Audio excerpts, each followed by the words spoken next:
హరే కృష్ణ. ఈరోజు హుడీ తీసుకున్నాం మనం నేషనల్ మార్ట్లో. అయితే ఈరోజు మార్నింగ్ లేవగానే మనం రన్నింగ్తో స్టార్ట్ చేసినాం. మార్నింగ్ రన్నింగ్ చేసి నేను సాకేత్ గారు ఇంటికి వెళ్ళాం. వర్షాకాలం అయిపోయిందంటే రన్నింగ్ స్టార్ట్ అయినట్టే. నెక్స్ట్ మనం రన్నింగ్ చేసిన తర్వాత మమ్మీ నేను సూపర్ మార్కెట్ పోయినాం, నేషనల్ మార్ట్. సో అక్కడ చిన్న చిన్న గ్రాసరీస్ కొనేది ఉండే అని పోయినాం. అంటే బయట రేట్ తోటి కంపేర్ చేసుకుంటే ఇక్కడ కొంచెం తక్కువ ఉండే, అన్నీ ఉన్నాయి, కొన్నే ఉంటాయి. అవి అనేది మనం కంపేర్ చేసి తీసుకోవాలా. అంటే దాదాపు ఒక 10% మాత్రమే తక్కువ రేట్లలో ఉంటాయి, మిగతా 90% అన్నీ హైయే ఉంటాయి. బై వన్ గెట్ వన్ ఇచ్చి మనల్ని 2 కొనేట్టు చేస్తాడు. సో కొన్ని ఆలోచించి తీసుకోవాలా. కార్టూన్ సెక్షన్ అనేది మా పాప రాలేగానే అసలు మొత్తం ఆ ట్రే అంతా నింపేస్తుంది బొమ్మలతోటి.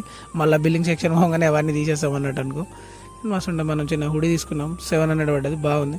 మన ఇంట్లో కావాల్సిన చిన్న చిన్న ఐటమ్స్ తీసుకొని నెక్స్ట్ ఆడికి వెళ్ళి నేను మన శివ చౌక్ పోయి ఆడికి వెళ్ళి కూరగాయలు తీసుకొని మమ్మీ నేను ఇంటికి వెళ్ళాం అన్నట్టుగా. ఇక్కడ శివ చౌక్ వచ్చి కూరగాయలు కొనుక్కొని ఇంటికి వెళ్ళాం.